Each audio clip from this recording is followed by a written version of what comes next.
जसंही आपण वरती आलेलो आहे, या ठिकाणी आपल्याला एक पाण्याचा टाका दिसलेला आहे आणि छोटं आहे ते असं आडवं लांबट पसरलेलं आहे. या टाक्याचा जो आकार होता ना हा लांबट होता, विड्थ कमी आहे, लेंथ जास्त आहे. माथ्यावरती सुद्धा एवढं काय काय असू शकतं ना. म्हणजे आपण मलंगला गेलो तिथं काय मोठी पाण्याची टाकी होती. हे बघा हा फायनल चढ. या ठिकाणी सुद्धा एक मोकळी जागा आहे, सपाटी आहे.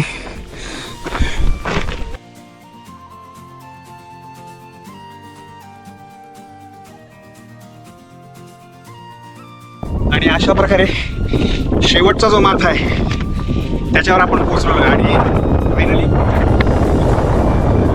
काम भारी वाटतंय.